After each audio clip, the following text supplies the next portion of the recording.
hot mic. I said all kind of stuff through a hot mic. Just be like, you try not to get caught Right. having those off mic. When you think the mic is off. And I'm totally the opposite from this side of the board. I try to catch you. I know you do. Because as soon as we go clear, yeah, if folks could get the closed mic comments, those are the real ones. Yeah. But as soon as the mic shut down, looking over there and see no light. It didn't have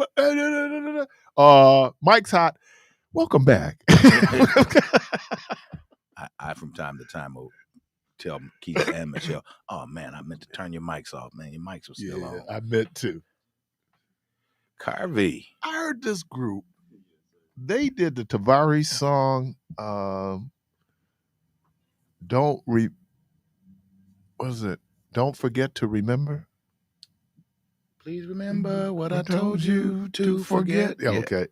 They were actually pretty good. They were better than the Tavares. What was it? They were better than the original. Yeah. I mean, they nice little band. Me and Rhonda was watching it. Mm-hmm. But they were pretty good. All right. Boston spanked the Cavaliers last night. Mm-hmm. And Marquette beat Purdue. Marquette doesn't have any size, but man, they can shoot though. Oh, they can shoot. Well, they're gonna have to because they're little. Mm-hmm. The one kid they had playing center for him last year, he's in the pros. Mm-hmm. Yeah. How about Collick? He made the Knicks roster. He's playing. Wow. Oh man. Somebody calling about that. Yeah, Carolyn's catching it out there. Little activity is up on the phones. We'll call you. I said we'll call you. You ain't got to call here.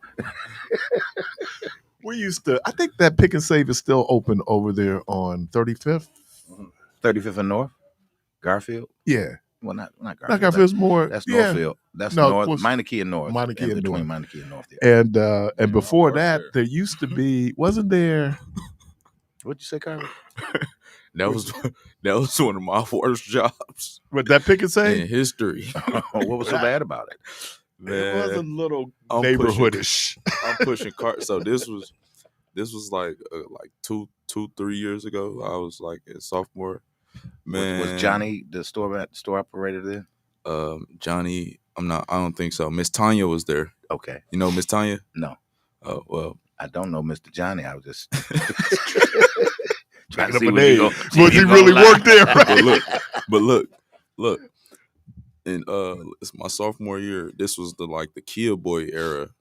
And when I tell you, they used to come over there with those Kias back to back every day.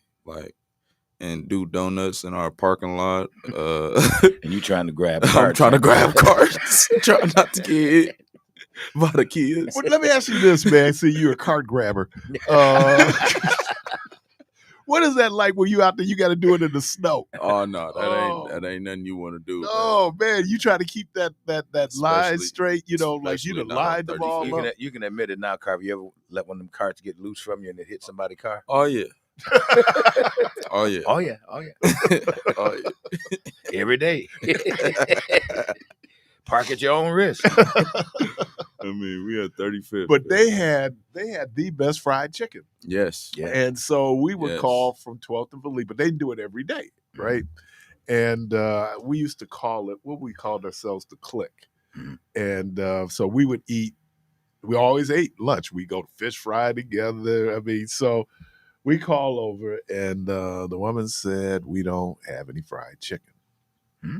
So my friend, who can put her white voice on, she calls, asking about fried chicken. That woman said, didn't you just call here? Didn't I just tell you we ain't got no damn fried chicken?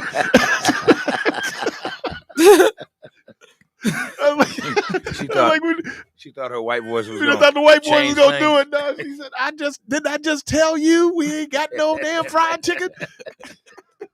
And that fried chicken was the bomb. That fried chicken was no, for sure. She was customer service. I guess her frustration, man. Yeah. It was like the time I was calling around my buddy in Florida wanted me to get some Bears gear for his buddy in Florida. Mm-hmm. I'm calling around, and customer service says, "Oh, we don't call somebody."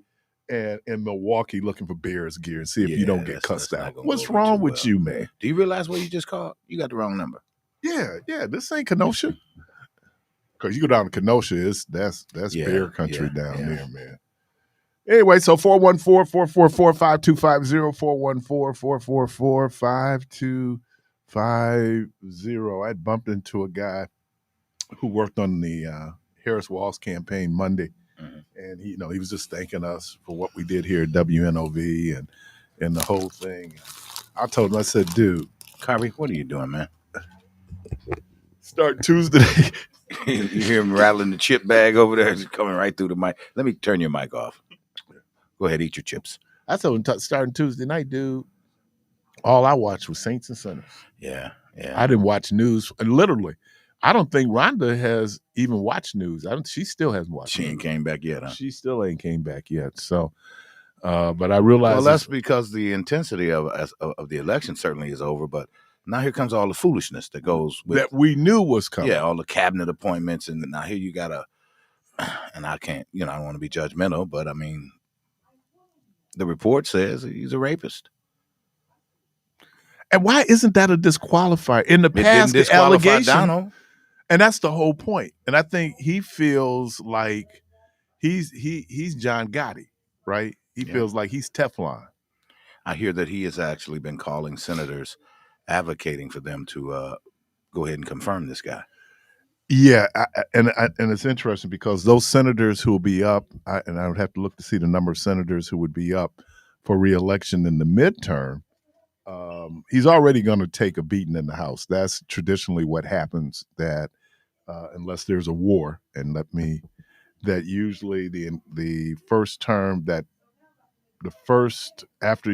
be your first term, but in that term you always lose seats in the midterms. And again, we'll hopefully have Congresswoman Gwen Moore on, and we can talk a little bit about long term. But in the immediate, you just kind of go like, dude. And then they were saying, I didn't realize, because I thought this was kind of early to be announcing, your cabinet choices. And they said that unlike Biden, unlike Obama, he's hurried in and he's done this, and he's putting pressure on these senators.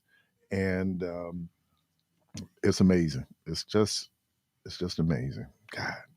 Yeah. Only in America. But I actually saw some Republican senators who are saying that they would like to see that report, even though they don't have to show it. They'd like to see it, and I think what happens is because the House of Representatives Ethics Committee is 3 Republicans, 3 Democrats. Mm-hmm. It will not get out of committee if it's a tie. So you're going to have at least one Republican who's going to vote to release. But I think they should, and this idea, because sooner or later it's going to come out. Is there a possibility for a leak? Well, they've already hacked some of the legal stuff with the 2 young women. Mm-hmm. So they've been able to do that based on a civil lawsuit that was filed. I guess it's okay. I think America, you need to ask yourself the question, particularly women, is it okay for men to sexually assault women and then there are no consequences for it that we seem and not just women in this case, we're talking minor. Right. Yeah, she was 17. Statutory 17. Yeah. Right. And paid her. Yeah. And he's just walking around like, Matt Gaetz. And then the potential nominee for Department of Defense, he has a sexual assault allegation out there. Now, you had people in consensual relationships and it killed their political career, i.e. Gary George, i.e. John Edwards. Mm-hmm. It would have hurt Bill Clinton, but, Bill Clinton had a lot of support. I think the kids are in school, but I remember who was the guy, Weiner? Yeah. Who exposed himself? Oh, that dude. But his that's wife, nowhere near the caliber of what we talk about when we're talking about, rape. Yeah. Yeah. There are degrees. Yeah. we have these conversations around. Wasn't his name Wiener? I'm just trying. Yeah, Yeah. he Okay. was a congressman from New York. How ironic. And married, I think her name Abedin. He was married to a woman who was an aide to Hillary Clinton, which made it crazy. And then I think he did it twice. There's a documentary out there on that where and they're actually showing this in real time, trying to do the damage control. Look, Al Franken lost his Senate seat in Minnesota doing a prank. It wasn't even sexual assault. It was a prank. So there are double standards. People will look the other way. You try to be consistent in how justice is applied. It becomes frustrating because even though that famous quote that Dr. King had that the moral universe is long, but it bends towards justice. It just seems like, well, when will justice be done? I mean, that it's it's okay. The only reason why Donald Trump ran for president, one of the primary reasons, was so he could avoid going to jail. I mean, it's a thing. What's this thing now where everybody, I guess not everybody, but all the sports people are doing his dance? I didn't see his dance. Yeah, it's Donald Trump, when he was macho man, and that's how there's that little victory celebration. They said it's in all sports. It's a whole trend, bro. Man. I never saw the footage of him dancing for 45 minutes at a rally. I saw that rally. That's when the two people got sick at the rally, and then he had nothing. So for 45 minutes, they just played music. And here's the crazy thing: people sat there. That's what's crazy. It wasn't like a live performance. They playing music and people sat there. I guess maybe for some it was just being there. Well, and I don't want to believe here. Oh, today's Wednesday. I can drop this word. That people are that malleable, but I think they are. There are people out there. I would love for someone, and maybe there's studies out there to do a deep dive into the profile of the average Trump voter. Now, there are other issues out there in terms of the Dems were in trouble anyway prior to Kamala Harris being put at the head of the ticket. Let me say this again. I think based on what she was getting ready, she did a phenomenal job. But it was going to be an uphill climb either way. Certainly, if Joe Biden, even if Joe had stayed at the head of the it would have ticket, definitely would have. It wouldn't have been as close. And I think the outcome was going to be what it was going to be, and what it inadvertently ended up being. Yeah, and maybe we're out here hoping, because it really was a margin, and as they go in and actually go and do the recounting and go through and certify these elections, what you're finding is Donald Trump's popular vote margin is dropping. So it might drop to about 1.5 million, which still would be the lowest ever. But I also know that we'll see. I mean, we'll see, because I know once they go and they do the poll of his approval rating and all of the above, he's going to bottom out. Yeah, because a lot of the promises he made. Well, it sounds like he's going to try to do. Sounds like he's going to try to do the deportation. He's going to get rid of the Department of Education if he can. There are a lot of things. Now, I don't know what's going to happen in the House in the Senate, because a lot of the legislation can be put on brakes because if you need the 2/3, you might not have 2/3 of the Senate who's going to agree to allow it. Right now, they killed the filibuster and the 2/3 rule for judicial appointments. They also have the option to go back because it's not constitutional. The Senate can make its own rules, and when they go in and say everything is a simple majority. The problem that you have is that, okay, if you're putting a lot of these things in where it's a simple majority, then what happens when the Dems reassume power in the Senate? Because it goes back and forth. So there are a lot of things out there, and you don't want to say the sky is falling, but we should be concerned. And again, a lot of people taking advantage of Linda McMahon. Did she even go to college? How's she going to be over education? So there is a lot out there.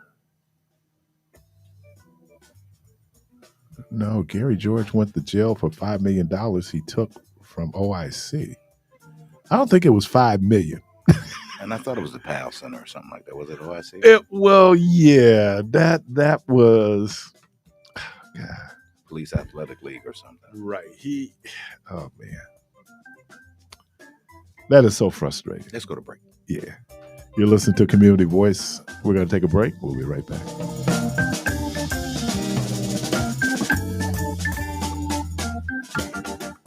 Thanksgiving is right around the corner. You gonna eat your corn? The holidays. WNOV. And holiday trips. And holiday toys.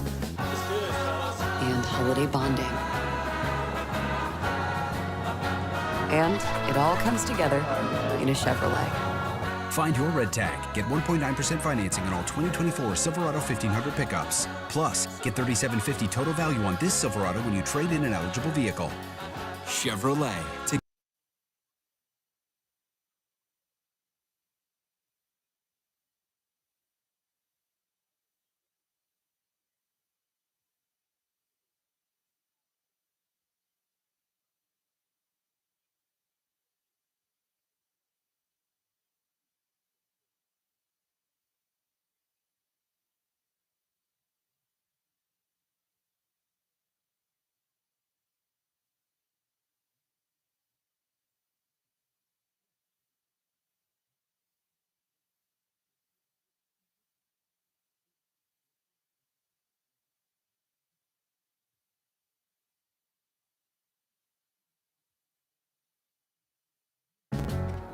The holidays.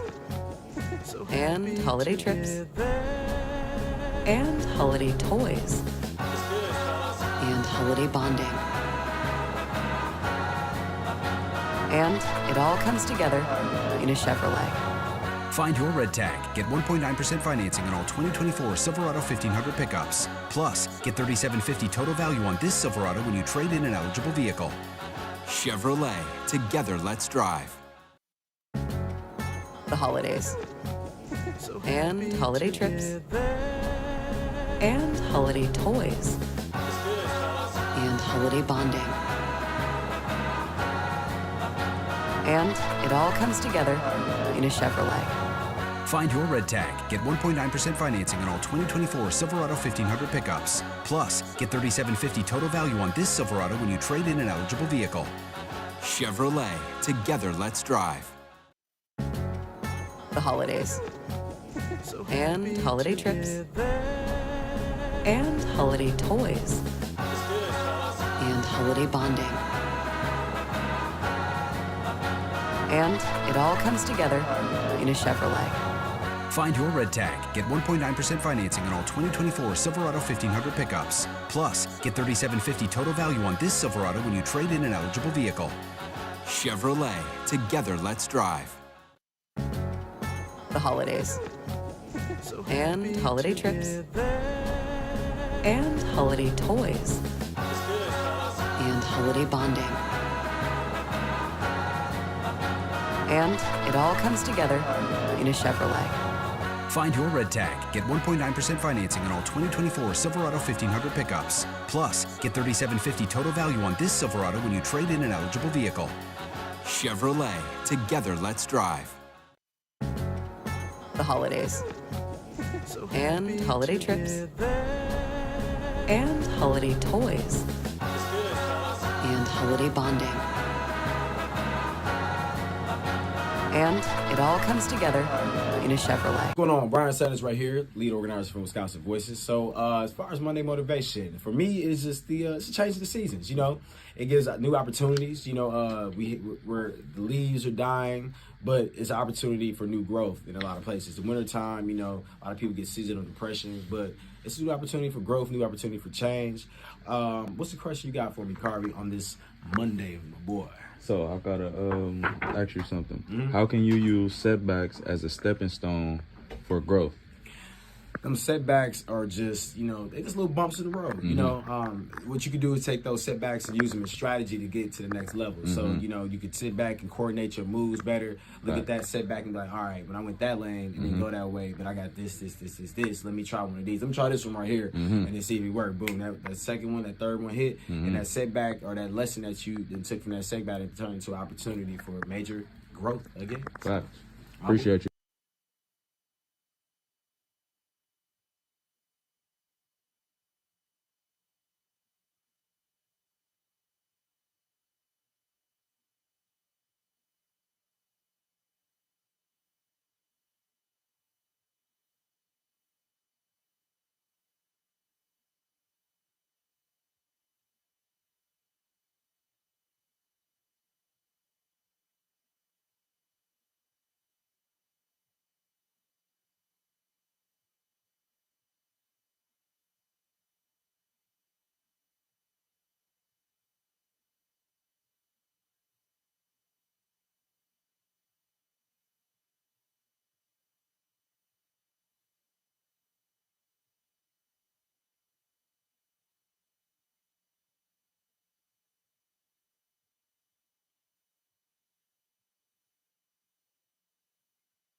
Let's see. Let me get.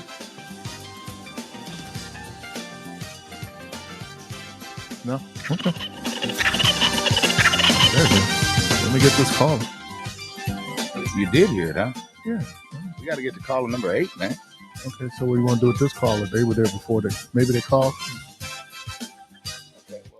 This looks like number 8 right here. Let's go with it. All right. Good morning. Welcome to Community Voice. Caller, how are you? I'm fine this morning. Yeah. What's on your mind? Hello? Is I'm the 8th caller? Are you the 8th caller? Yes. I think so. What's the 8th caller calling about? What we got going on? Oh. No, you, yeah, you the 8th caller. Trying to get that money. Oh, yeah, trying to get that money. That's money. All right, man. Yeah, you are our winner in terms of the gift card. Actually, I don't like to call it a gift card, Keith. It's a debit card, man. It's got A debit card. $100 on there, and it's because it's banked on U.S. Bank. I think you can go in and load more money onto it, man, and just kind of use it as a little, Mad Cash card or something, Okay. A little stash. All right, man. So, what station made you a winner? WNOB 860 AM. And I need you to hold the line so we can get some information from you, Keith. Go right ahead. All right, we're back. Wow, it's been a tough year, man. It's been a good year, but it's been a tough year. Yeah. So, all right. Hey, Carvey. Yeah. Oh man, I hate my voice. I do, man. I hate my voice. I mean, you have no choice. It's the voice you were given. But man, I hate my choice. Hey, Carvey, let me ask you a question, man. What's going on, Keith? This is what are you, Gen Z? Gen Z. Yeah, I might be Gen Z. My niece told me, who is a junior at Marquette, and then we were talking about this a few years ago. What happened was I got a new phone. I had to swap out my old phone. My wife took the old phone, and so in order to wipe the phone, they need to get my security because it's Apple. Need my security to get in, right? So she called. She said, "Hey, I need your security code to get into your phone." And I said, well, put dude on the phone. Right. I told him, and do not do what we normally do. You know, like if you give me a number, I'm saying it out loud. I said, don't write it down. Okay. Yeah. And so it reminded me of something that my niece had told me. She said that when younger people, Gen Zers, are in a relationship, Yeah. they give each other the passcodes to their phones. And Does that happen? see, my situation, my girl, she seen me put the password in a couple times, so she just seen the password. I But had didn't you give heard it to about her. that where that's supposed to be a sign that you Yes. have nothing to hide? Yes. That Yes, I heard about that. you heard, but you never did it. Never. Well, I've done it, but not in the relationship I'm in. So why did you do it? Because the insecurities of my partner. Oh, okay. Wow. That'd be one insecurity she's gonna have to work through. Okay. I'm going like, yeah, it's a good idea until the situation changed, and she looked over your shoulder, huh? Because Kennedy been trying to get my passcode. Poppy, give me my passcode. Like, you gonna remember the six? She probably remember the 6 digits too, wouldn't she? Yeah. At 5. All right, Debo. I know you taking care of our caller, but we have Yes, sir. Congresswoman Moore On the line. Mm-hmm. Well, let's roll. Well, let's roll then. Good morning. Good morning. Somebody's there. Good morning. Oh, they hung up. Well, maybe they'll call back. Okay. Yeah, I thought that was real interesting. I asked this question a few years ago. We kind of did a poll, and I think they called it back. Did a poll, and do older people believe that I think a lot of folks, but if it's an Apple phone, if they don't know your code, they ain't getting in. So. Yeah. Good morning. Hey, good morning. How you doing? I'm better. You're better, huh? Yeah, I'm better. And probably bitter too, but I'm better. How you doing? Well, I tell you, I have decided to be okay. I've made an intentional decision to be okay and to stand up and doing my duty. I mean, my nephew, God rest his soul, said that I'm going to be in a museum someday. It's the last Democrat. Yeah. Well, you I don't even know where to start with all of this. I really don't. The we're just discussing some of the nominations to these various posts. Now, right now, just kind of the numbers piece, it would have an impact. I think that there's been 3 Republicans who have been nominated for cabinet positions or administrative positions. I know Matt Gaetz, the woman from New York, part of right. For the United UN, Nations, right? she says she would like to eliminate Stefanik, at least Stefanik. And then is there one more? Oh no, there's more than one more. I mean, there's Sean Duffy here at the Department of But Transportation. he's no longer a rep, right? No, he's not. Right. I'm just talking about how you're in talking fact about the their number of margin. people who are serving. Right. Okay, let me see. Who else would there be? Stefanik. Gates. Somebody. No, Gates resigned, but still, because it's going to begin to impact on that very thin margin that the Republicans have in the House, right? When they're taking these elected reps, not the ones who already resigned, like Patrick Duffy. Is it Patrick Duffy? What's his name? Sean Duffy. Sean Duffy. Patrick Duffy is he has a replacement, right? Right. So okay. So that inures to our benefit. I mean, it helps us as it did in the 118th Congress, the current one.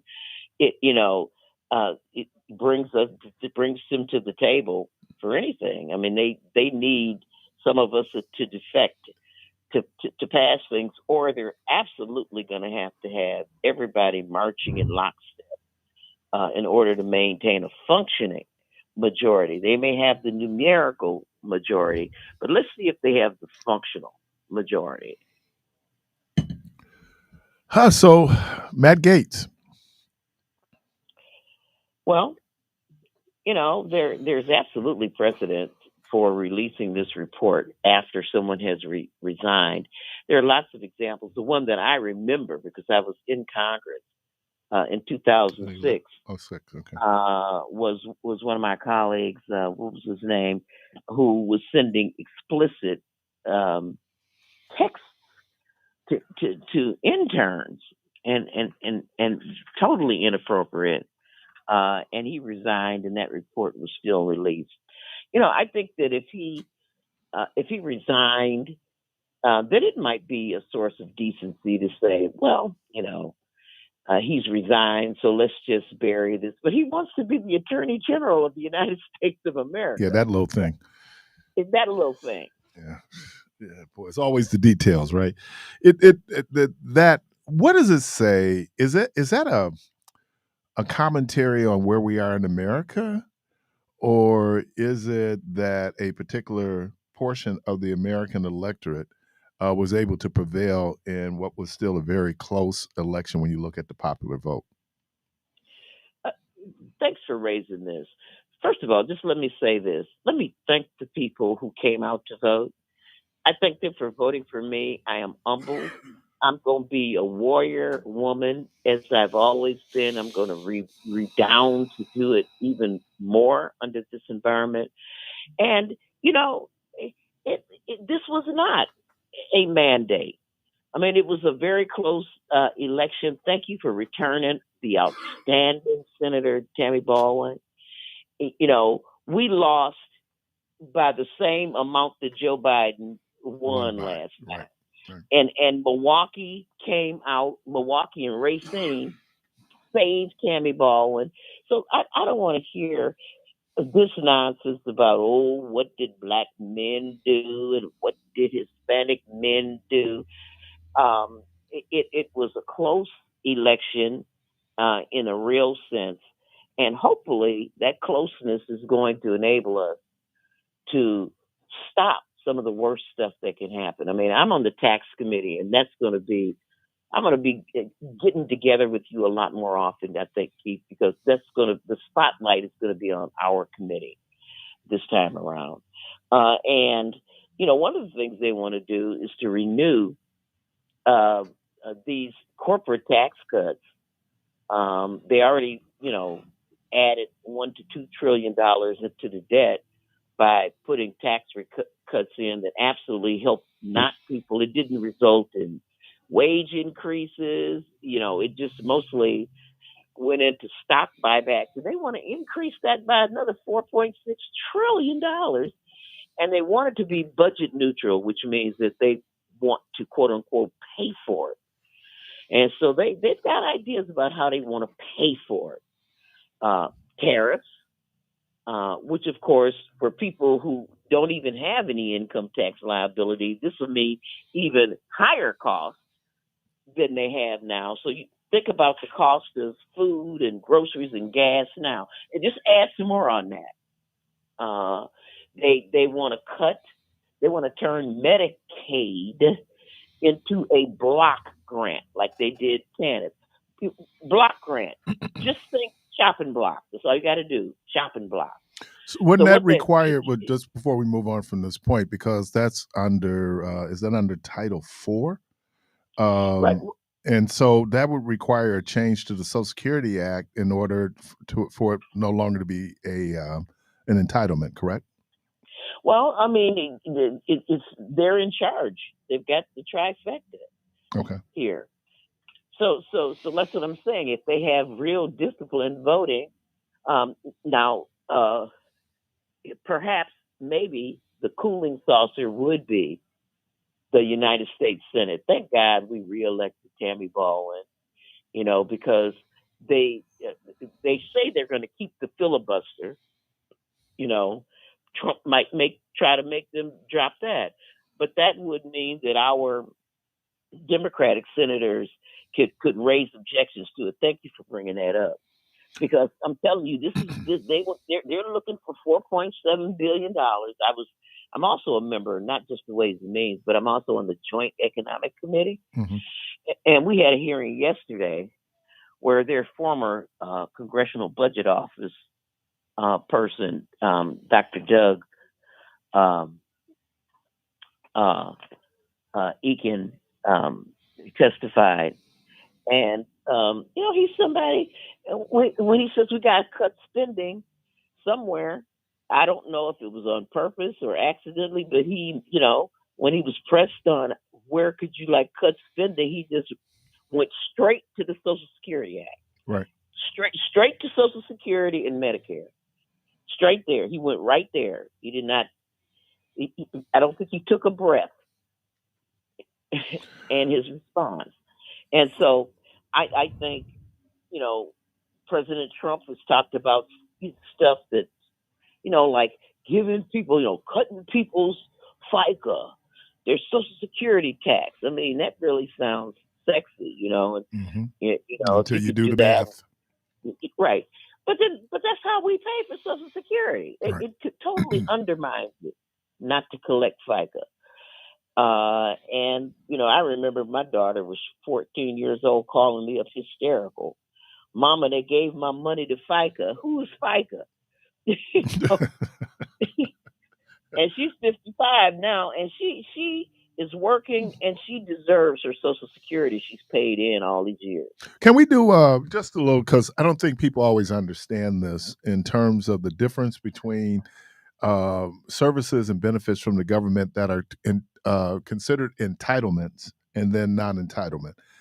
When I did, I teach child support, so I had to go through and see. So go into Title IV, the Social Security Act, and you can actually see where they struck the language for then AFDC, where there could be no barriers for people to apply for the program.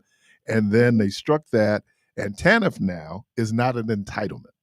And so that means that you can put all kind of things on people receiving benefits and services, because when it was an entitlement, the government then has a responsibility. If you have to pay the benefit, you figure out how to pay the benefit. So when they start taking these things out of not being entitlements, Social Security is an entitlement, for example, right? Medicare is an entitlement. Medicaid is still an entitlement. And so how you be able to put things on in terms of how people receive services is impacted on that. So that change could be very significant. I don't know how would he do it in Medicare? I'm just trying to figure that one out. If they're going to do cuts and changes to Medicare. Well, I mean, they can, it's real simple. They could, try to reverse this on behalf of the pharmaceutical industry, reverse the demand for negotiating prices. Okay. For drugs. I had cancer and I had a drug, and then, praise God, right now I'm in some kind of remission and I'm not using it. But Brufica, it costs $18,000 a month. Mm-hmm. Mm-hmm. So that's one of the drugs that's being negotiated. People paying diabetes, capped, people on Medicare. Their diabetes cost and equipment and stuff capped at $35 a month. Mm-hmm.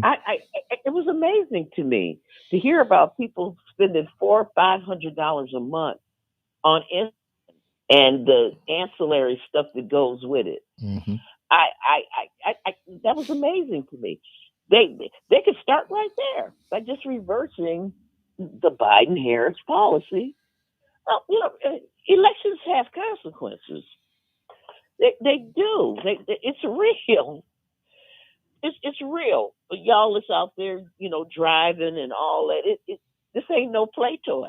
This is real. And in entitlement, the difference is simply this: most of Medicaid is spent on nursing homes, mm-hmm. People getting end of life kind of care. I mean, the cost of being in the ICU. And if you have a block grant, think cutting block, Mm-hmm. and they want to turn Medicaid into a block grant. The money that it costs for all of our deserving seniors that are need nursing home care, for end of life decent quality care, what that means is that everybody else who would have ordinarily been entitled to Medicaid because they earn so little, you know, they just, once the money is gone, they might be eligible on paper, but they're not going to get it. And they can think of all other kinds of, I think with horror about what happens when people need rides to dialysis. You know, I can remember getting treatment where I had to take an Uber back and forth to Freighter. And, you know, I got all kind of Uber gift cards, you know, for my sister and taking, but it cost me $1,200. How can people afford it if Medicaid cuts, for example, rides to doctor's appointments? How would that affect people's health and follow up in care? It's stuff like that. It's very real. And of course, you know, they've already made sure that, you know, food stamps, SNAP is not an entitlement, but they want to pile work requirements on that, limit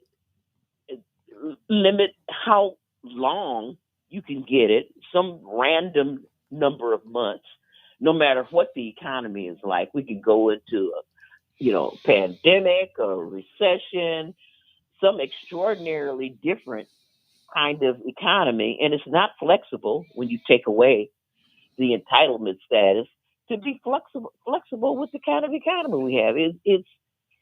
It's frightening, but like I said, I'm going to be doing battle, and really, I think one of the things that I was able to do just recently, I don't know what difference it makes to people, but I was able to get these so-called Republican experts to acknowledge and admit and say out loud, yeah, we're trying to cut entitlements. We think growth is so important that we want to give 4.6 trillion, and that's how many zeros? 12, 0. And we want to give 4.6 trillion more dollars of tax cuts over 10 years to corporations. And, the child tax credit, we want to make, I guess, kids work. We want to cut that out so that, unlike when we had it under the Biden-Harris campaign, that we cut poverty for Black kids in half. We want to make people work for it, and it would only benefit, kids who were not as at risk. The earned income tax credit, something that I've been working on. We actually tax people into poverty the way it's structured now by not providing it to people, 18, 19 years old. I mean, why is that? They're working and they can't get there. We taxing them into poverty. And over 65, there's all kind of stuff that they can just repeal. So it won't be as difficult as, as we think, except that we've got this cooling saucer in the Senate a little bit. The Affordable Care Act. It for a lot of people, even though it's very popular, is unpopular among the Republican structure. Do you see that or think that people there'll be legislation to cut back on the benefits that are currently available through the Affordable Care Act? Well, here's the thing. We've had a really expansion. I mean, so, I'm gonna fail in looking up some numbers right now to be specific. But what I will say with this, there are people who can get the Affordable Care Act based on their income for little or nothing as a premium per month. I'm thinking just the one case that I know, where people can pay $55 a month and get health care. I mean, that's what you call what my dad, God rest his soul, would say. That's decent. That's decent.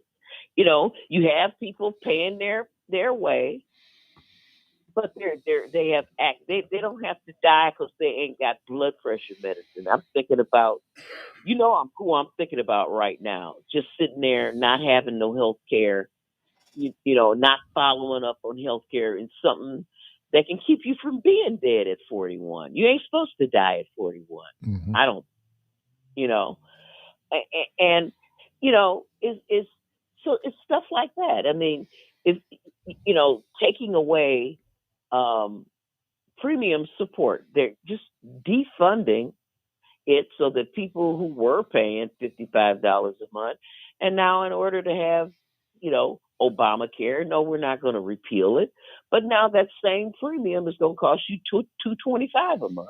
What about things like going in and nibbling away? I think one of the great protections under the Affordable Care Act is that you're not allowed to deny person services because of pre-existing conditions. Do you think that could be on the block? Well, you can thank Tammy Baldwin for uh, doubling down on that. Just want to mention it because people don't know who they voting for or why. Just so you know, um, I mean this is everybody got pre-existing conditions. Mm-hmm. When you stop and think about it, Mm-hmm. I mean, at what point, that just allows them to discriminate actually against anybody and just cherry pick through the healthiest people, and people will be left in debt, sent into financial ruin, um, and problems legally. Would also incentivize providers, I think, to only take clients with uh, private insurance. And I mean, there are already doctors that I know of who have a practice where this is like a cash only practice. And if you got money, you can go in and get anything done. Hmm. You know, uh, you can go get an MRI just because you want to make sure you okay, and not because you got some medical condition where your insurance company has okayed it. You know, um, it's it's frightening. But what I want to just get back to some encouraging thoughts before you go, because I don't want people to be depressed. I want them to know that democracy is a team sport. That's all of us, and I'm on the team, and I thank your listening audience for backing me, and I want y'all to keep backing me because I'm going to be standing up against them when they try to, thank you for supporting me. I'm one of only 3 Democrats who voted against this last tax package on the Ways and Means Committee because it cut the child tax credit. I want to give money to people so that they can help raise their kids. We did research. We know what people did when we gave them that money. That $200 and that $300 a month for kids. We did research. You know what they did with the money? They fed their kids better. Kids had better food. Well, I ain't mad at people spending money on that. I just ain't. well, put my goddaughter's daughter. That tax credit allowed her to go to a very, very good preschool. Because her mom, based on her income, would not be eligible for child care.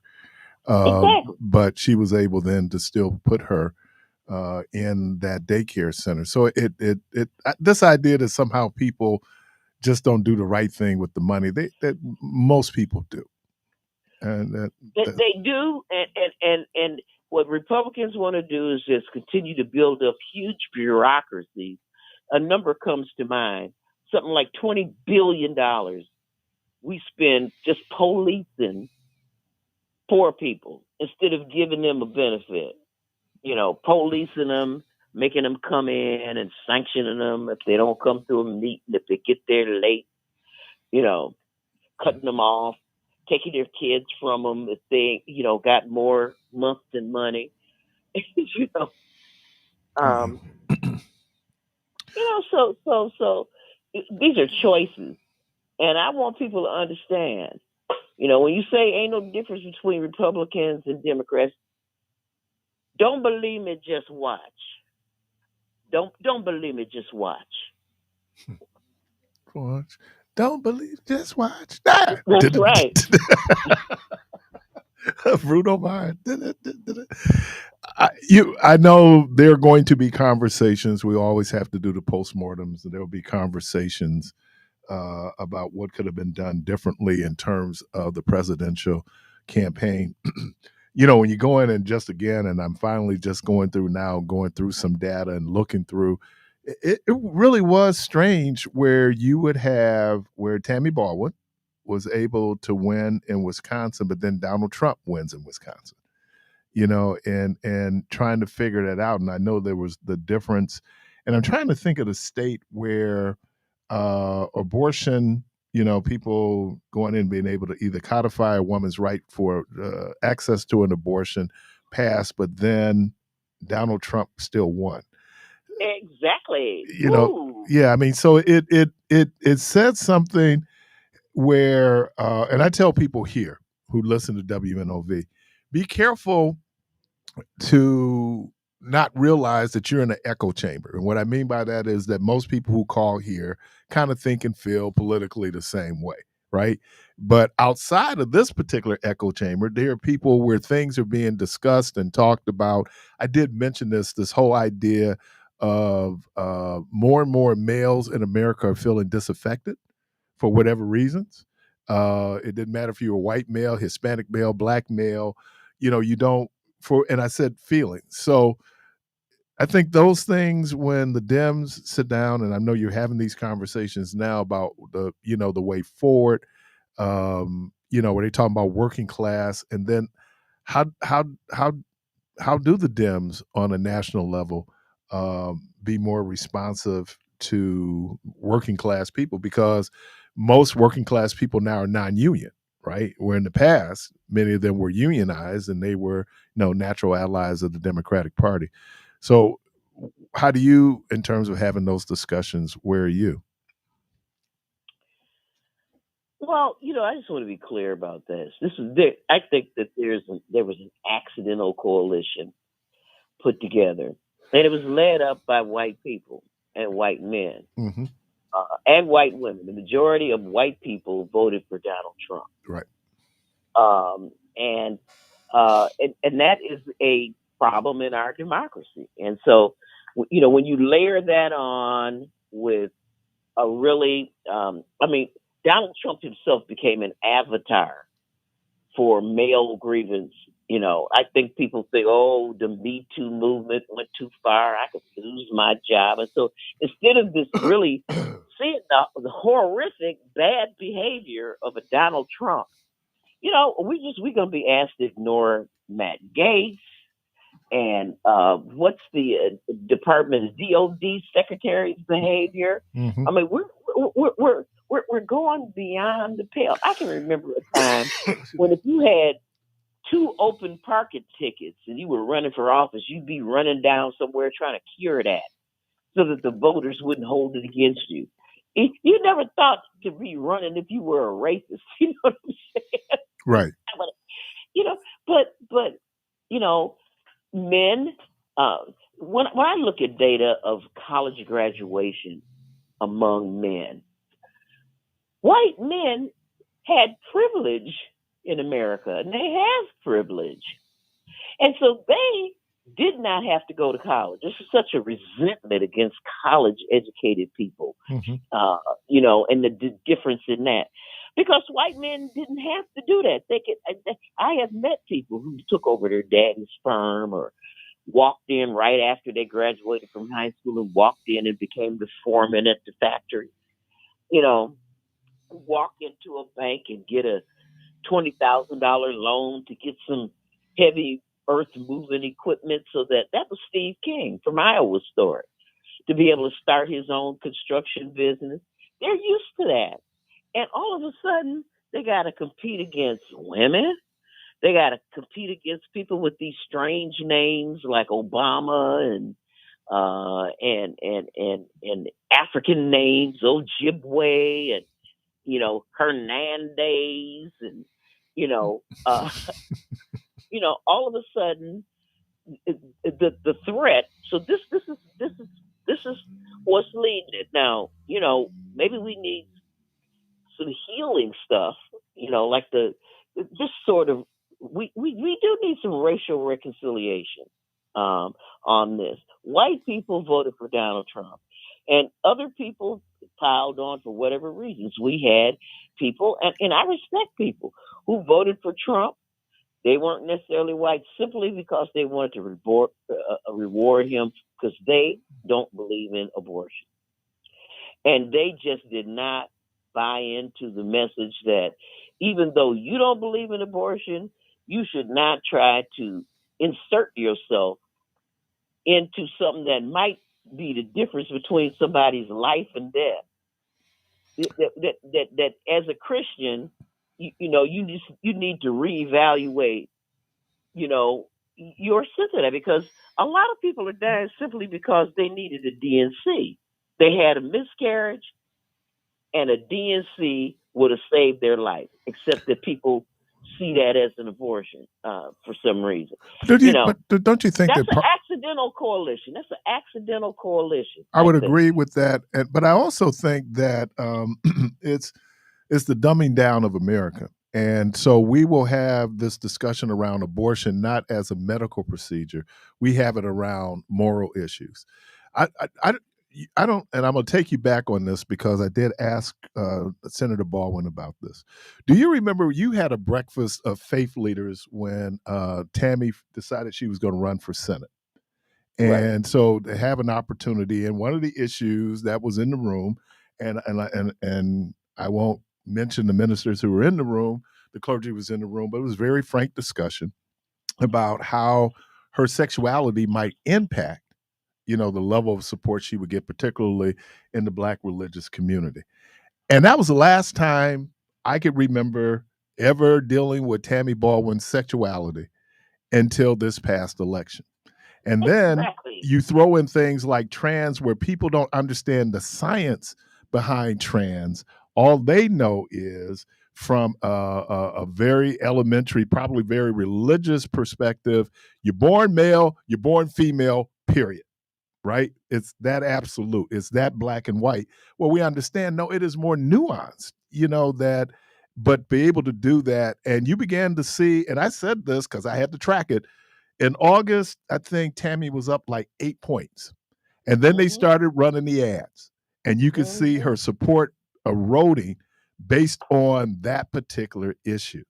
And so even when I talk to my fellow descendants of enslaved Africans, I said the hard discussion is to have a fact-based discussion around these issues and not an emotional, religious, moralistic discussion, because then you just gave an example there. Someone could have lost their lives because they couldn't get in to get medical treatment to deal with a pregnancy because it would have been considered an abortion. Right. Well, and exactly. And you're not going to hear Republicans talking about this trans stuff no more. I mean, I personally don't know any, girl that's been subjected to going into the locker room with a boy. I just, they're not going to, they spent money on it because you're right. It is an emotional issue. Oh, it was and we didn't think it was going to be a wedge issue election other than abortion. Away. Yeah, they're going to try to take Tammy Baldwin's provision, that you can keep kids on your insurance till they're 26 years old away from you. But let's pay attention to some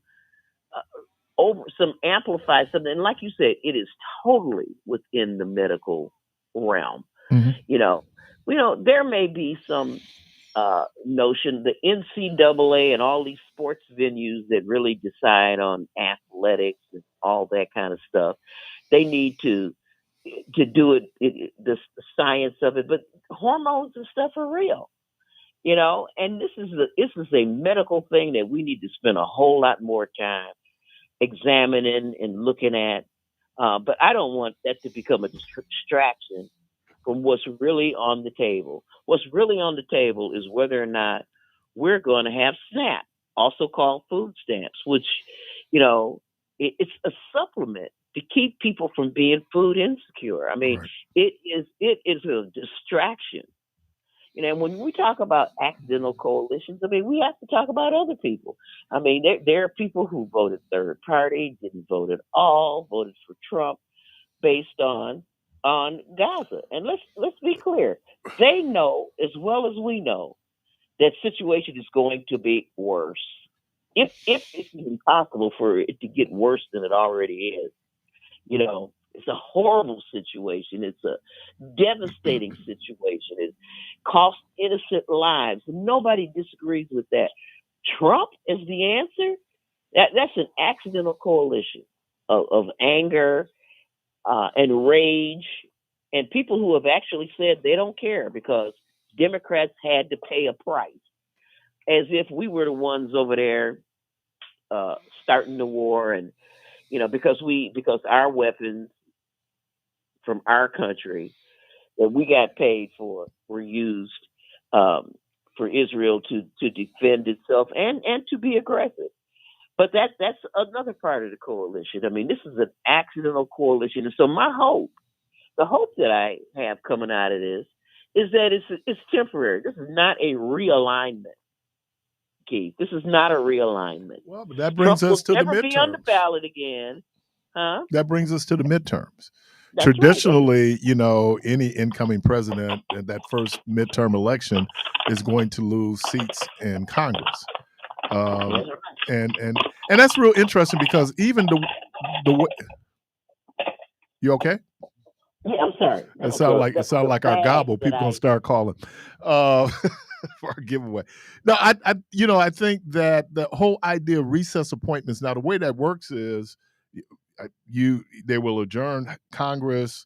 He can make the recess appointments. He being Donald Trump, but then that only goes until the midterm, right? They would only be able to serve 2 years on a recess appointment, correct? Okay, let me just say I do not know Okay. that number exactly. You're probably right because I'm think- sure you researched it, and so I'm gonna take your word for it. But what I will say is that a lot of damage Can be done in 2 years. I know. in 2 years, but what I'm gonna say, I'm gonna go back to your discussion about the minister's breakfast. I just think that a lot of it was really hard to penetrate. You know, I ran a couple of commercials on your station trying to explain complicated stuff in the last minute because it costs money. Mm-hmm. It really does to do some messaging. So, you know, anybody want to help me message, you can go to gwenmore.com and donate because the frustration for me is because nobody thinks it's, oh, Gwen Moore, you're safe. But I really didn't want to bring people in, fly people in to explain hard stuff to you so that people will be geeked up. You know, this midterm is going to be important. We got a governor's race. People need to understand what's at stake. You know, we can't change. We could change Congress, and just like you said, I think that it's going to be. We could have a blue wave and really stop the last of Trump's agenda for the last 2 years. He's already a lame duck from coming to fruition. There are more Republican Senate seats up. Right. Is Ron Johnson up? No, he got 4 more. Okay. Yeah. Okay. Oh God, I was trying to end this on a nice note. He just won't let me do it. How's Brenda? How's Brenda? Honestly, that Brenda is in mourning, and I'll tell you about it. You know. Okay. Yeah, she's in mourning. She's in mourning. You need to talk to her. Okay. Pray for her. All right. Well, let me do this. Let me thank you.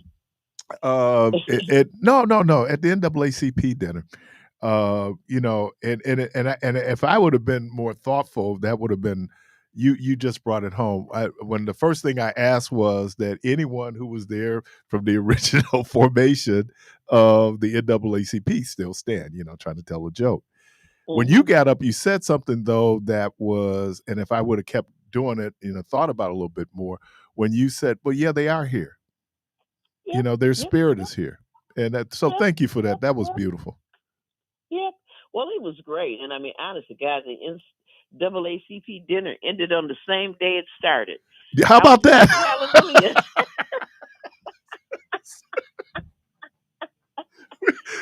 They do a good job. They do. A good job.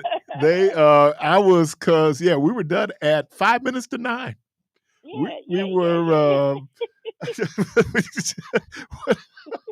but no, it's the same day it started because, man, sometimes it can get a little long and you be going like, whoa. But no, it really did. Really. But thank you for that, because I do think that the spirit was in the room. And it's interesting. 100 years ago, we had that struggle, and we're still having that struggle today. And that's why I was saying, look, the next 100 years, let's hope there would be no need for NAACP. Let's hope that. And just on that note, it's on a funny note. Our newest member, one of our new members of Congress, Congresswoman McBride, who was a trans woman from Delaware, replaced Lisa Blunt Rochester, who went on to the Senate. One of our colleagues, Nancy Mace, is putting a resolution out there to keep her from using the bathroom, the women's bathrooms. And I think back to Val Phillips, when she was the first woman and a black person got elected. She didn't have a bathroom to go to. Yep. Yep. Yeah. How about that? So we're on to a brave new world here. Congresswoman Gwen Moore, thank you. Okay. Hey, when you got to come in person, though. We got to get you here in person. Listen. I promise you, next conversation will be in person. I appreciate that. What's the best day for in person? Oh, that's on you. Yeah, that's true. Yeah. All right. Okay. All right. Appreciate you. Love you. Okay, bye. All right. Congresswoman Gwen Moore. She's right. A lot of work to be done. Again, phone lines open, 414-444-5250, 414-444-5250. We're going to take a quick break. We'll be right back. Listen up,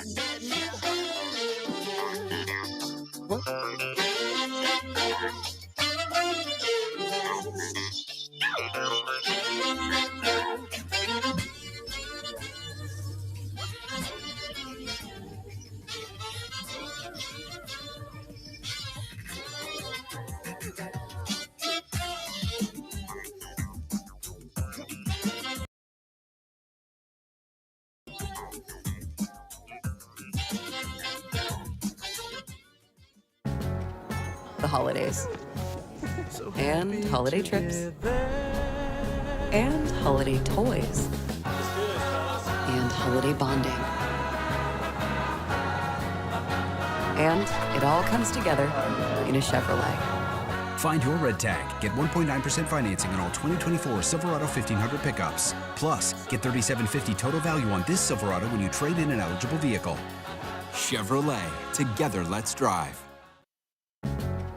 The holidays. And holiday trips. And holiday toys. And holiday bonding.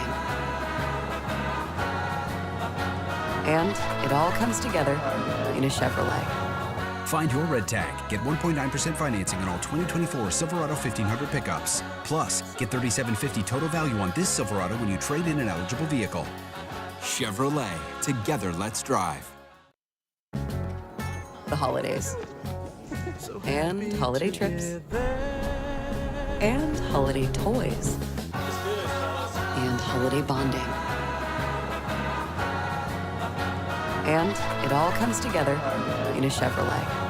Find your red tag. Get 1.9% financing on all 2024 Silverado 1500 pickups. Plus, get $3,750 total value on this Silverado when you trade in an eligible vehicle.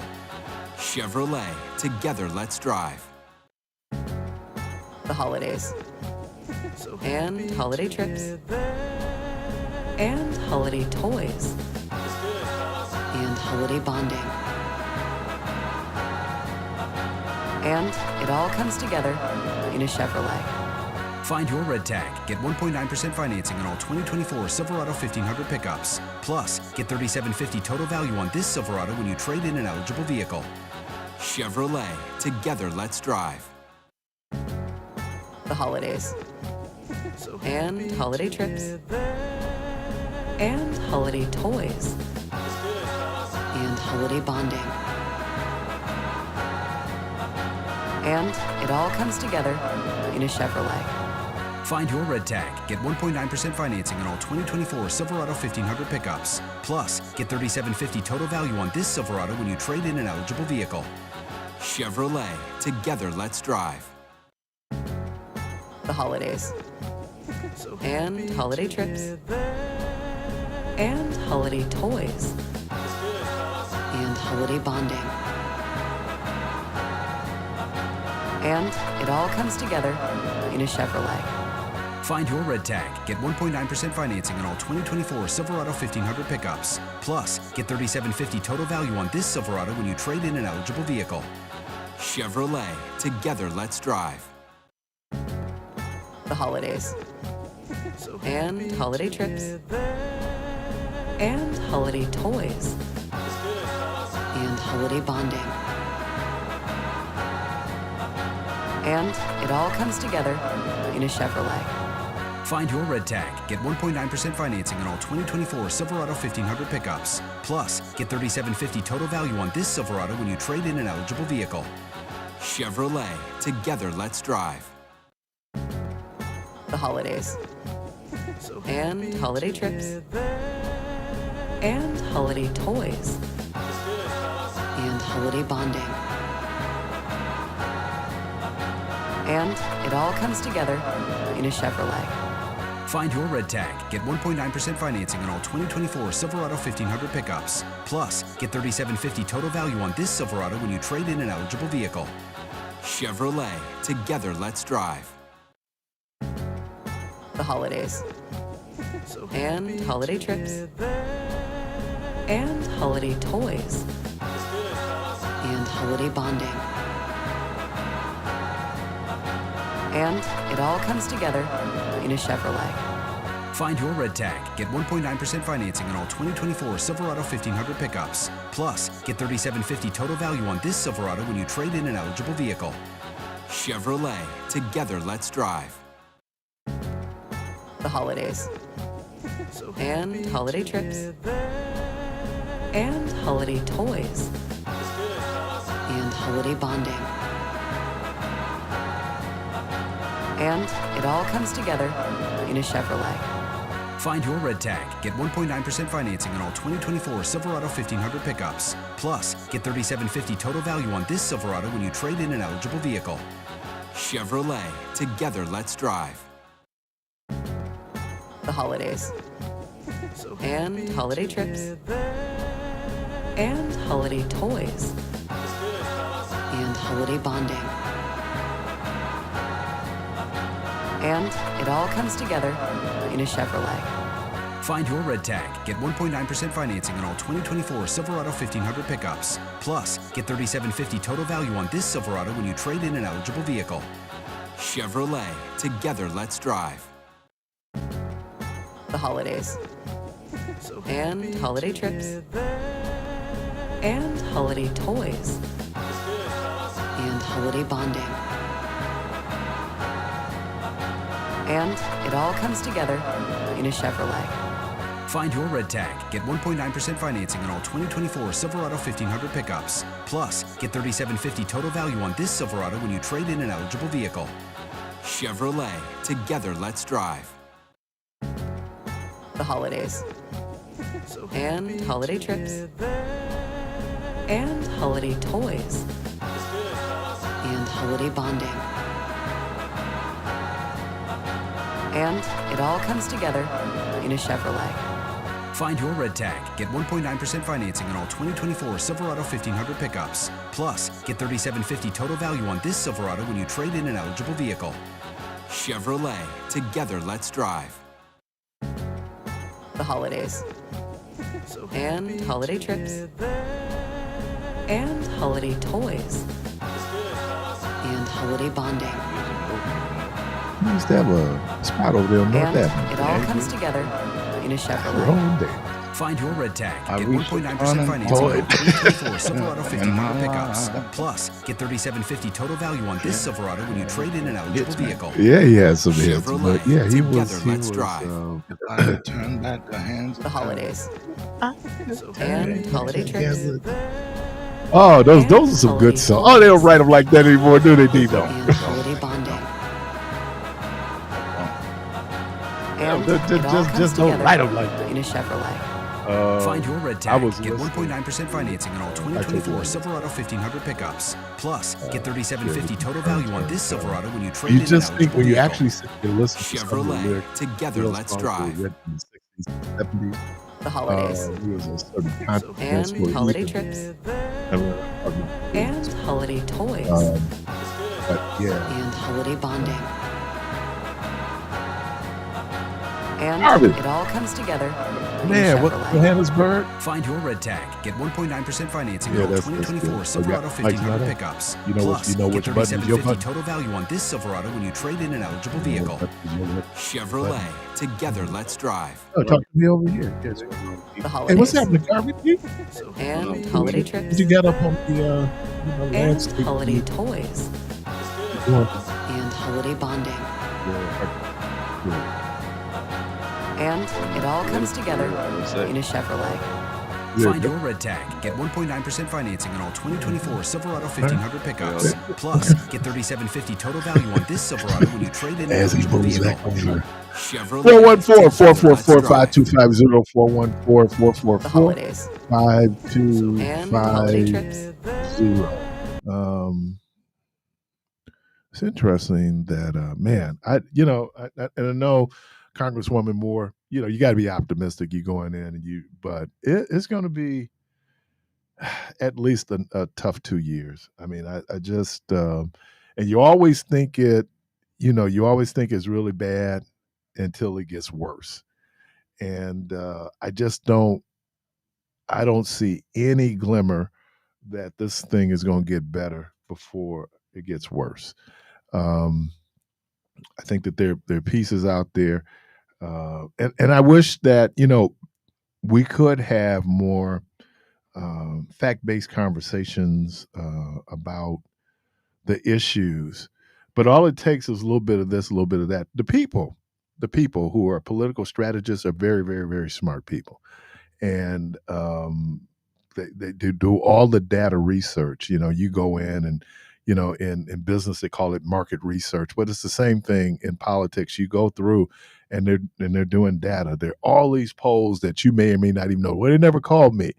They probably didn't, but remember, there's 330 million people in America, so they can look at data, and you can follow data to the point where you can go like, oh, this message resonates with. For example, we saw with the Harris Walls campaign that when there was an alarm, I'm not going to underestimate what it was, about possible erosion of support black male voters, you could see that they turned around, and then the focus was, and you heard it in the ads that we ran here, and you probably saw it in the ads on, you might have heard if you were listening to The Truth or if you were listening to Jammin', where now the focus is on black men. And, because, and again, maybe too little too late, at that point, the die had already been set in terms of there was just enough black men who was thinking, oh, okay, Trump is my guy. And then, once again, you had white males who showed up to the polls that was not accounted for in the polling. Just enough. Enough people stay home, enough people show up. It becomes a margin election. And, the rest is history. And, but it's something that Congresswoman Moore said, quoting Barack Obama, elections have consequences. And for some people who would say, oh, it don't make a difference, because you don't always see the immediacy of it, you will find out it will make a difference. It'll make a difference if you're a person, for example, who is out and you want to get SNAP benefits. And here's the thing about food stamps. The majority of people receiving food stamps are working. I'll say that again. The majority of people receiving food stamps are working. Those are the working poor. Michelle and I had this discussion a couple of days ago about, minimum wage and the politics around minimum wage and what does that look like. Well, you have people out who are working and they still need that supplement, which is food stamps, to help to make sure that we stave off starvation. That was one of the reasons why we even went to food stamps, was that it was one of those things where we've been dealing with food insecurity in this country as long as it's been this country. And you would think that a country as prosperous as America, there should be no hungry people in America. There should be no homeless people in America.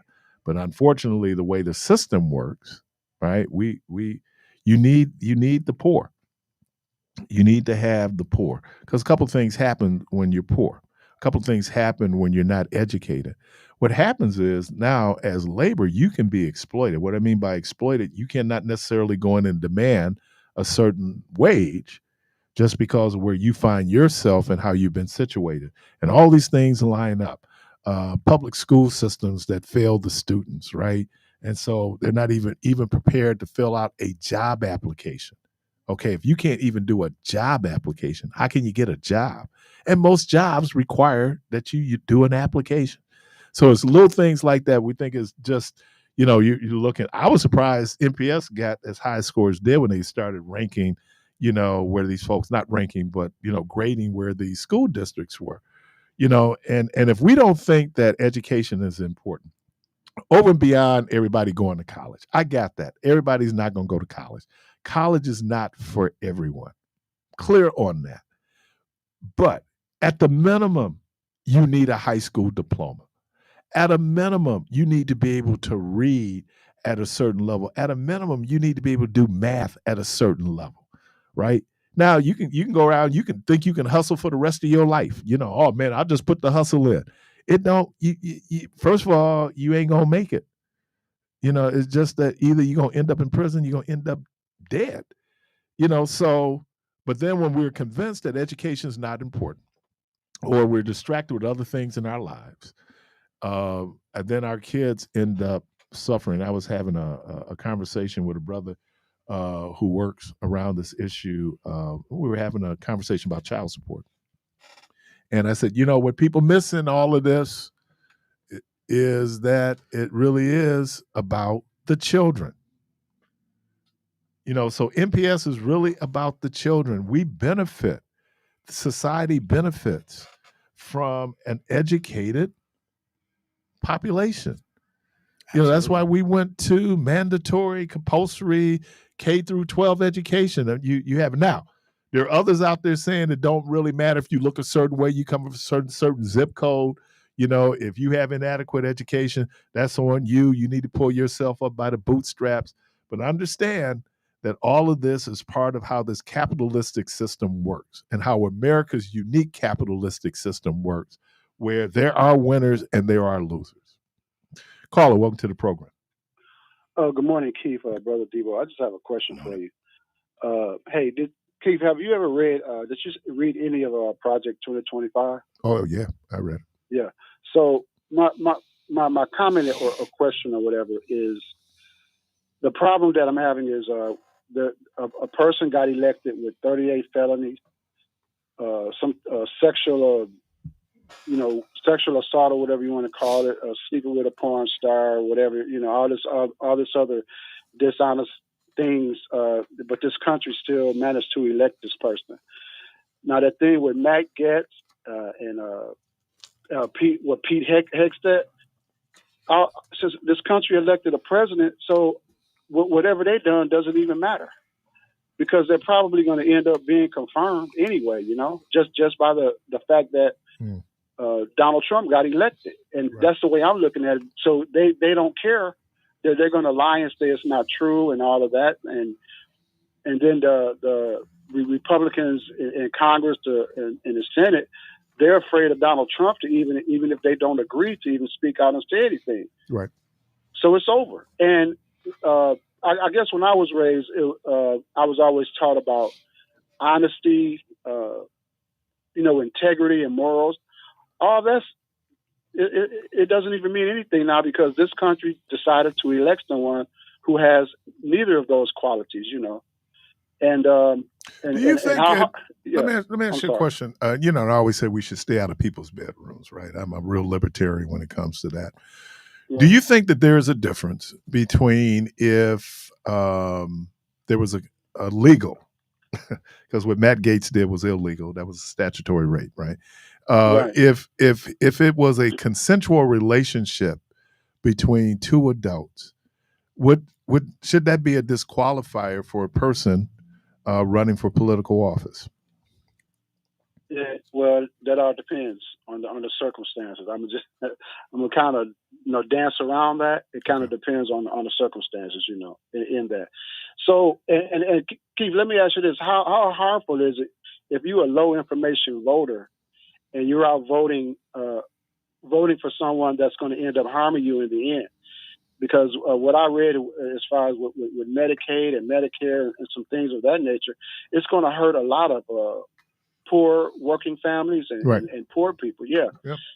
So that low information voter, but as far as targeting black men, I'm not saying all of them are, but it just concerns me that just look at his cabinet choices. Even with the one that the ambassador to Israel, he just wants to say that the Palestinians don't even exist. Oh, that's Mike Huckabee. Mike Huckabee, yeah. Former governor of Arkansas. He is the father, the current governor of Arkansas.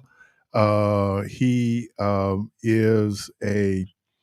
I'm trying to think. He is a fundamentalist Baptist, and so that support for Israel is. Yeah, but you know what? I mean, I think the example you would ask me. Let's see if this answers your question. How many people have found themselves in a relationship where they were so blinded by love and affection, they didn't see the flaws of the individual until it was too late? Oh, well, yeah. Well, what do you call too late? Marriage or? Yeah, well, marriage is really too late now because you got some legal entanglements, that you don't have. But you know what I'm saying? So that's why you tell people you're not voting for your boyfriend, you're not voting for a girlfriend, you're voting for a person who's going to be able to manage and administer the government. And I understand with human beings, we do our thing, like, oh man, it helps to be attractive. It does help to be attractive. But when dudes were and the misogyny is still there. That's what's so disappointing to me, that America is still a very misogynistic country. And then women who vote against their own interest. Right. That the Republicans are not down for women. Exactly. And like you said, the next couple of years, like what you said, Keith, in the next couple of years, all these people that supported him, we're going to see, there's a song called "Who's Sorry Now." We're going to see how you feel then. So, hey, thanks for taking my call. Yeah, the song that comes to mind is "Reasons." Yeah.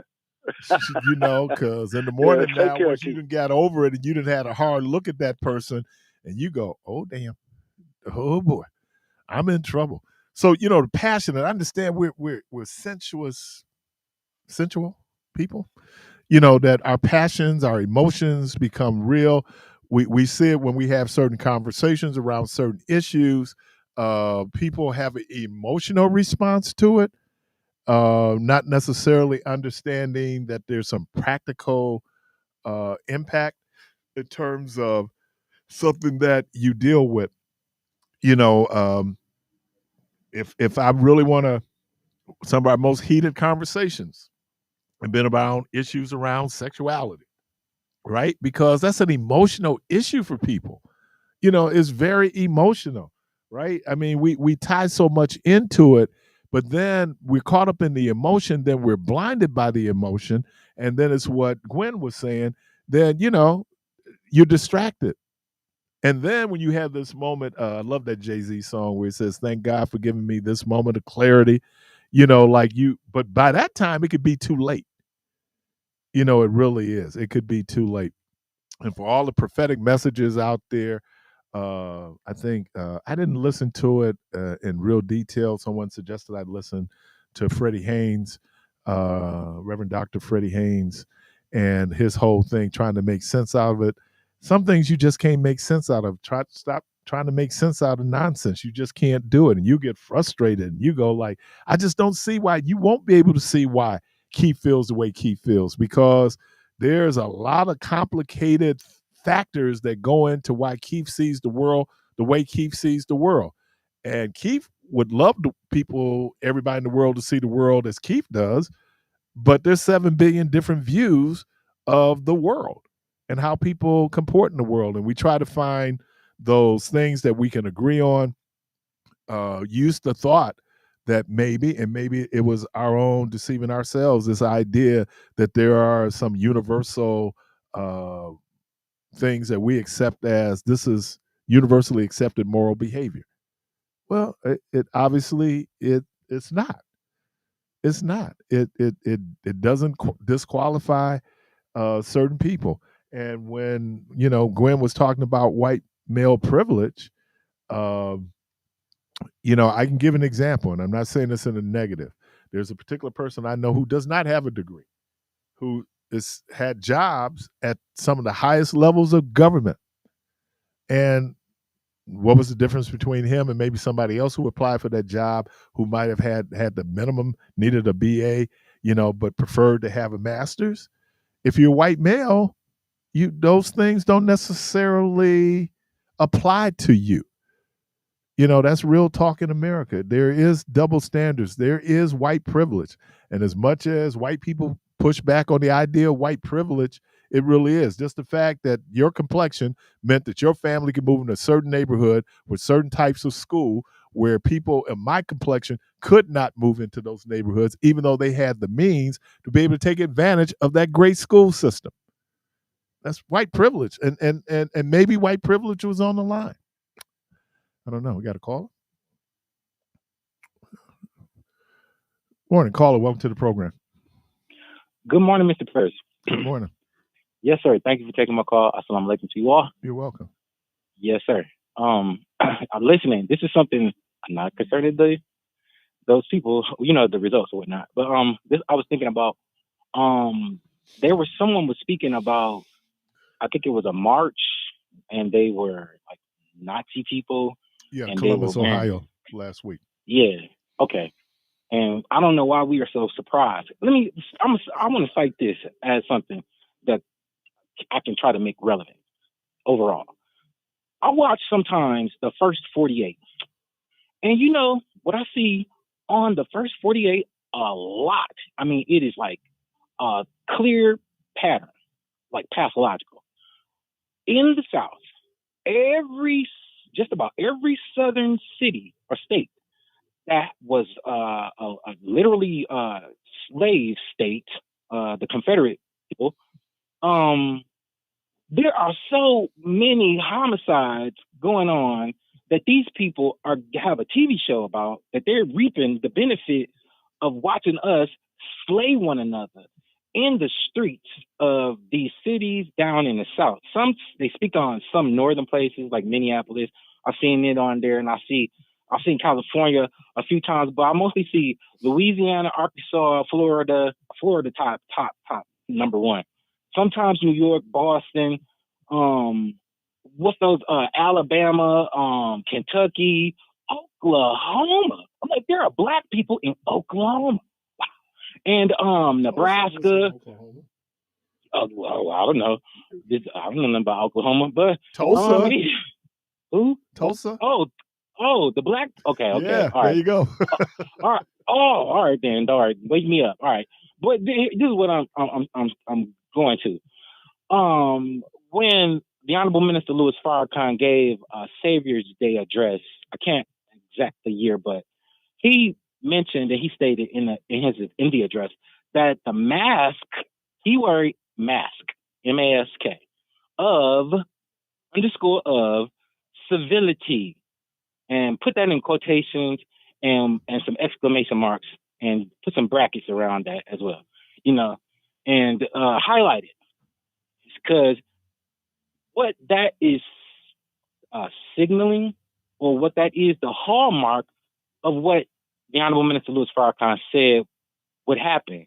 And he also spoke of a period of grace, and he stated that that period of grace was to last, I think, 16 or 17 years. And it all has to do with the chronology, the time, the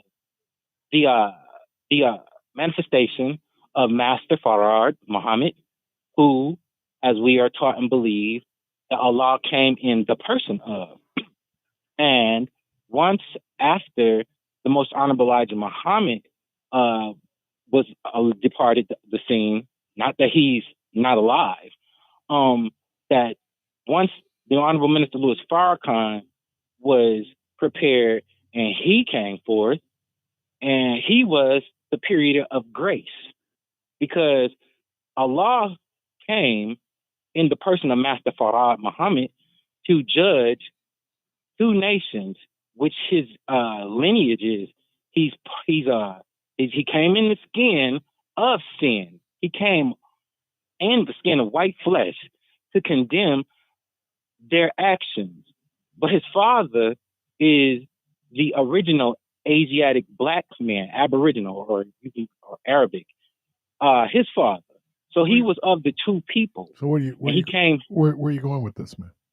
Entirely that what you all were talking about, I already told you, that the mask of civility of Caucasians, when you seeing them behave the way that they naturally are, and that they are so aggressive towards you, you should not be surprised, because it was all a fallacy, a lie, an act. It was pretend to begin with. Do you get what I'm saying? I hear you. And putting lipstick on a pig is still a pig. So you can dress up. Thank you, sir. You're welcome. You could dress it up. They give out Oscars. Yeah, and here's the piece of it. This has never gone anywhere. I was just thinking about the name that came up. I think he would have been in the 80s, maybe the 90s. David Duke, right?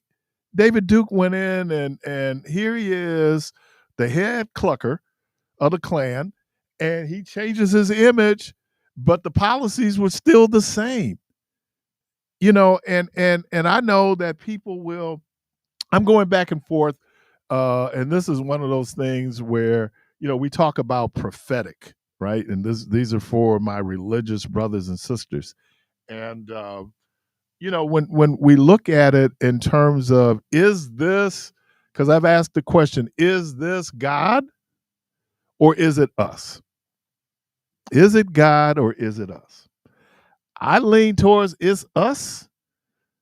Now others might say it's God, but I just lean towards it's us. We're making decisions, and we live in a democracy. And in a democracy, it is majority rule, right? But that doesn't mean the majority is right. It just means the majority won. Okay, and so that's always hard to understand, because we have been programmed to believe that good always wins over evil. That is not true. Good does not always win over evil. Evil got a pretty good record too. And it was something Gwen was saying, you just can't put it, I'm going to put it in the hands of God. No. You got to get up off your butt and go vote, right? These are things that we do and that we control. And part of people putting religion on us when it comes to politics is that I think it was Karl Marx who said that religion is the opiate of the people. And what it does, what he's arguing is that we will go in, and look, I'm in the business, right? We will go in and people will suspend good judgment being superstitious. Okay? So there are people out there, I'm going to believe God for my healing. You better take your butt to the doctor. And then if the doctor can't, then I got to believe God for my healing. But in most of these cases, it was just a matter of a lifestyle choice or a choice of not going seeking help. It got to the point. So we put a whole lot on God that I think is on us. And in that way we can escape a level of responsibility, because, well, God didn't do it. They were not arguing. Someone had shown me a particular passage of scripture. I think it's in 1 Samuel when we talk about Saul becoming king. And what it was, and then I had to go back and read the backstory, because there was a little bit more that got us to Saul. because had Samuel's sons been more effective, there would have never been a Saul. Now, I'm just reading the narrative. And so because the Philistines were able to get an advantage due to the ineptitude of Samuel's sons, Samuel literally had to come out of retirement as an old man. And the people said, we want a king. Because these dudes, because prior to that was judges, right? We want a king. We want to be like everybody else. The Philistines are winning. They got a king. Give us a king. And then Samuel, in his frustration, he goes to God and he says, you know what, God, they rejected me. He said, no. God said they rejected me, right? People can do what they want to do. Now, that wasn't a democracy. Maybe it was, but that was the people's choice. And guess what? Sometimes people, as a collective, can make bad choices. Is that where we are? So I know people are don't try to make sense out of nonsense. Look at what it was. Look at the data. You can probably see, like I told somebody, I believe that a miracle is no less a miracle because it can be explained. Still a miracle. Stuff can happen. And I love what Gwen called it, an accidental coalition. Certain things lined up, certain parties lined up, and they were able to be the margin of victory. And some people might argue not so much an accidental coalition, but an intentional coalition with Barack Obama. But look, we still have to deal with the issues of men, particularly in this country, feeling disenfranchised, men not feeling fully whole in this country. That's real. And for me to try to minimize it, I do it at my own peril, especially if I'm leading a political party who needs those votes. So, yeah, it's frustrating. God, it's frustrating. But this idea that, good will, now eventually we believe that good will triumph over evil, but it's not going to be an accident, right? It's going to take some real work. So if people feel that strongly about these are issues that affect us, that affect our lives, that we need to get out, and let's not wait until it's too late. And then all of a sudden people coming, because, I always say Milwaukee's a 5-2 city. What you talking about is a 5-2 city. You ever been to a club? I'm looking at a DJ here, someone who's probably DJ, been to a club, somebody worked, and Negroes sat there until 5 minutes to closing, and then 5 minutes to closing, now they want to shut the joint down. Everybody want to get up and party. We can't always afford to be a 5-2 community. I was in a situation, I'm not going to say where I was, and maybe we can be on time, y'all. This idea that we kind of get there when we get there, it's one of those things because I think it's a programming issue in our minds and how we have been wired to think or programmed to think. If it starts at 10 o'clock, it starts at 10 o'clock. Well, I'm waiting for folks to get here. There's a whole lot of people who probably stayed on the plantation when the Underground Railroad came because they were late. And then, they didn't really believe. Got a caller here. I'm sorry. I did my little. Let me take up my offering. Carvey, get the offering, please.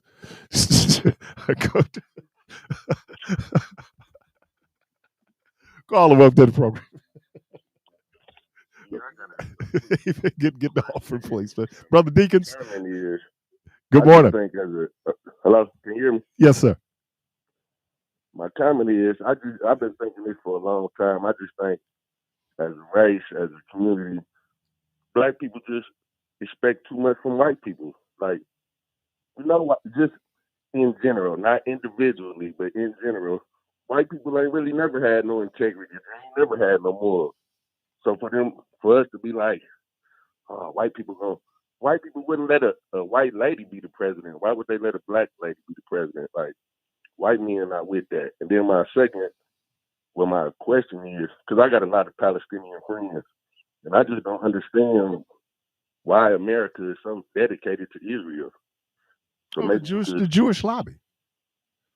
Israel has an incredible lobby here. It has an incredible amount of support. So that's why that you don't want to go in if you look. I think Jews are a very small percentage of the population, but then when you look at the people in position of power who have money, Democrats are running. They need that money, of course. Or you can piss off AIPAC, and they'll run against you.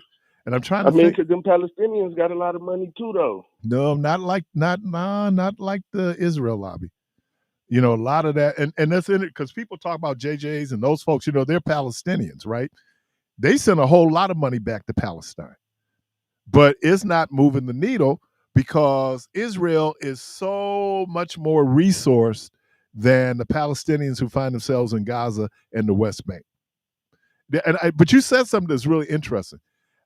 We want to be liked. You know, we think being liked is going to move the needle. Being liked don't move the needle, right? Because there's some, and I'm not going to say all, there are some folks out there who just don't see the humanity of descendants of enslaved Africans. They don't see the humanity of Latinos. They don't see the humanity of indigenous people. That's why the categories become so interesting. When they just say you're black, well, they lump us all in that. Well, a lot of us know that even when you say we black, we don't even look alike. Yeah, like I said, I got a lot of friends that's Palestinian. So over the years, they've been telling me the history of what's been going on and this and that and woo. The Israelis really treat the Palestinians how white people treat black people. Oh man, look, if the South Africans come in and say it's the worst apartheid that they've ever seen and they lived under brutal apartheid, that's kind of telling you how bad that system is there. Let me thank Congresswoman Gwen Moore.